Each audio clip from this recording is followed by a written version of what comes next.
Hi everybody, welcome back to my channel. I'm Melissa. Thank you so much for following along as I explore the unique charm of Japan's Takarazuka Revue.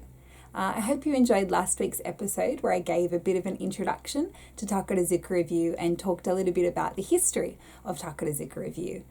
In today's episode, I'm going to be attempting to answer the question, what is a Takarazuka performance? Giving you a bit of an insight into the different kinds of productions that the Takarazuka Revue stages. This question, like all things Takarazuka, is pretty complex, but I'm going to try to break it down as simply as possible, and hopefully future episodes will go into a little bit more detail about the different elements. So essentially, Takarazuka performances can be divided into two categories. The first category we can call the main productions. These productions are first staged at the Takarazuka Grand Theatre, located in Takarazuka City in Hyogo, for about 5 weeks, before they move to the Tokyo Takarazuka Theatre to be staged for another 5 weeks. The cast of each production is made up of the entire troupe of one of Takarazuka's 5 troupes. So, for example, if we look at this year, 2020, starting at the Takarazuka Grand Theatre, this year we had the Snow Troupe in January. From February, we'll have the Star Troupe, Flower Troupe from mid-March, then Moon Troupe from late April, Cosmos Troupe in June, Snow Troupe in July, Star Troupe in late August, Flower Troupe at the start of October, and Moon Troupe in November. So each production, after finishing in Hyogo, takes about 2 weeks to then move to the Takarazuka Theatre. Meanwhile, a new production will have already started in Hyogo. This means that pretty much at most times, there are main productions being staged both in Takarazuka City and in Tokyo. Moving on to the second category, we can call these the side productions. Side productions are a little more complex to explain than the main productions, but essentially they aren't performed in the larger Tokyo and Hyogo Takarazuka theatres, and they don't involve all members of a single troupe. As for where they're performed, the answer is all over Japan.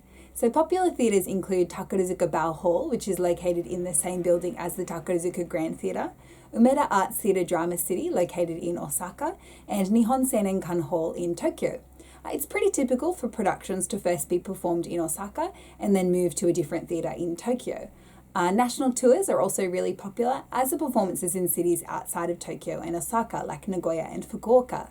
This means that people all around Japan can enjoy Takarazuka performances. However, the theatres where the side productions are held are usually smaller than the Hyogo and Takarazuka Grand Theatres. In addition, the side productions generally run for shorter seasons, although this really depends.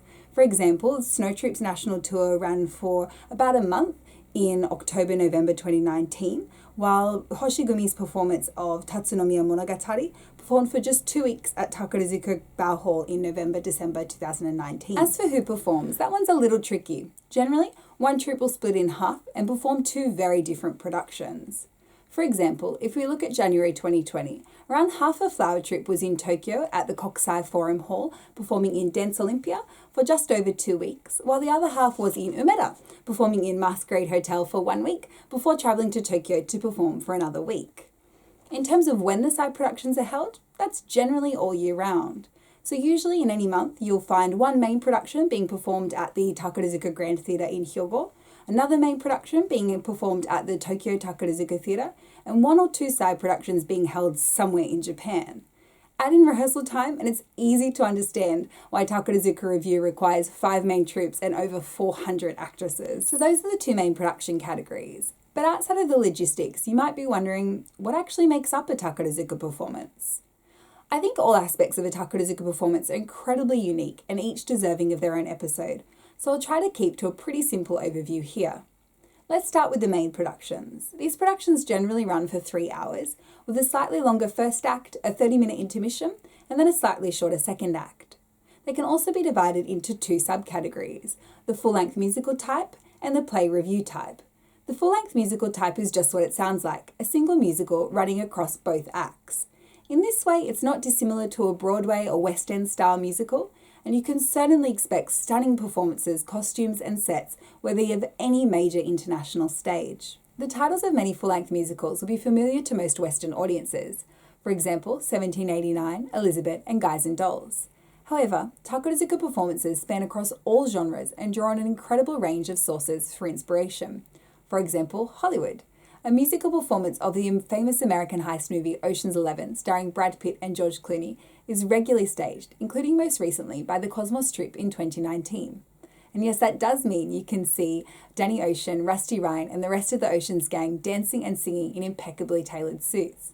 January 2020 also saw the start of a musical production of Once Upon a Time in America, based on the famous Sergio Leone movie starring Robert De Niro. Beautiful European musicals are also regularly staged, including Casanova by Flower Troupe in 2019, I Am From Austria by Moon Troupe in 2019, and coming up in June 2020, Anastasia by Cosmos Troupe. To say that the romanticism and elegance of European culture has had a significant influence on Takarazuka would be a great understatement. So even if you have seen one of these productions performed for a Western audience, the strong conventions that run across every Takarazuka production means I can guarantee you have never seen anything quite like Takarazuka's staging. For example, in Takarazuka, the top star or top-ranked otokoyaku of every troupe must be the star of every main production. This means you'll sometimes see productions altered to accommodate for this. For example, in the typical staging of Elizabeth, Elizabeth is most clearly the lead character, whereas in the Takarazuka staging, you see more of a shift of focus to Der Tod, the male character, although Elizabeth remains an inspiring and powerful character herself.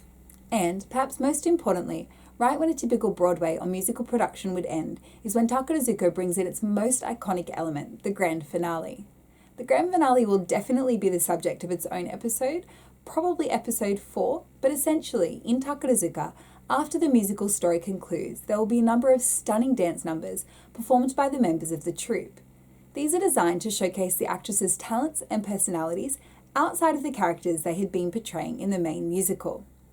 Particularly notable dance numbers include a kickline number performed by younger members, pretty similar to the Radio City Rockettes, a kuro enbi number, which is designed to showcase the strength of otokoyaku while wearing extravagant suits, and a very romantic duet dance between the top star and top musumeyaku. The finale is always punctuated by the descent of all actresses down a grand staircase at the back of the stage, while the actresses perform their final bows and say goodbye to the audience. This is also when you will see the top star and usually a few other actresses in very extravagant feathered backpiece numbers. That is definitely the subject for another episode. Moving on to the second type of main production, the play revue type. These will still feature extravagant musical numbers, but they will essentially give you 2 performances for the price of 1. The first act will usually, although not always, consist of a musical running for about an hour and a half. However, there will be often a focus more on acting and somewhat less dancing and singing than you would see in a typical full-length musical style performance. In addition, they draw on an even broader range of sources for inspiration. For example, Japanese history, especially famous samurai stories like Musashi Mugen So, performed by the Moon Troupe in March 2019, Japanese and Chinese-inspired fantasies such as Genyo no Tani, to be performed by the Star Troupe from February 2020, comedies including original works such as God of Stars, performed by the Star Troupe from July 2019, and European history or fairy tale-inspired musicals, such as a musical about Beethoven, to be performed by the Snow Troupe from July 2020. The musical story will be contained entirely in the first act.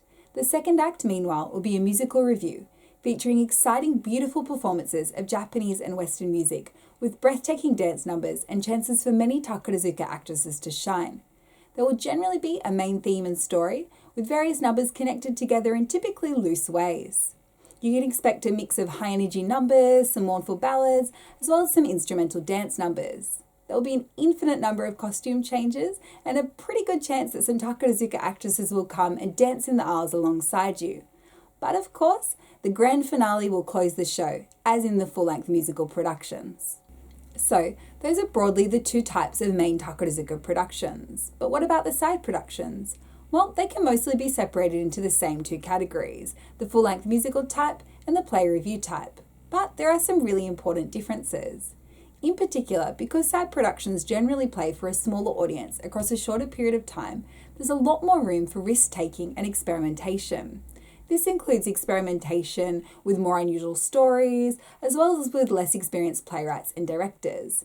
You also see a greater engagement with a broader range of genres, for example science fiction, as seen in the Flower Troupe performance of I Love Einstein in August 2016, mystery, as seen in the Flower Troupe performance of Masquerade Hotel in January this year, as well as even political stories, like the Moon Troupe's production of Che Guevara in July-August 2019.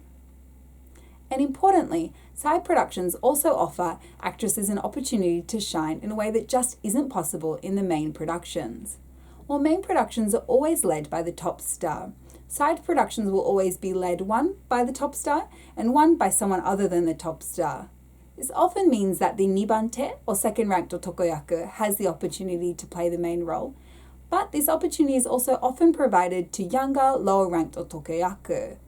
This provides a particularly good way of gauging the future prospects of an actress, as well as increasing their fan base. In addition, while the Takarazuka Grand Finale is not performed during side productions, each performance is concluded with a speech given by the actress playing the main role. This provides a really nice opportunity to see the actress outside of their character. Add in the typically smaller size of the theatre, and side productions provide a really good opportunity to get a greater sense of the different performance styles and personalities of a broader variety of actresses, spot potential new up-and-comers, and take in a mix of really unique, interesting stories. So, there you have it. I hope this video has helped give you a sense of what a Takarazuka performance looks like at the really basic level.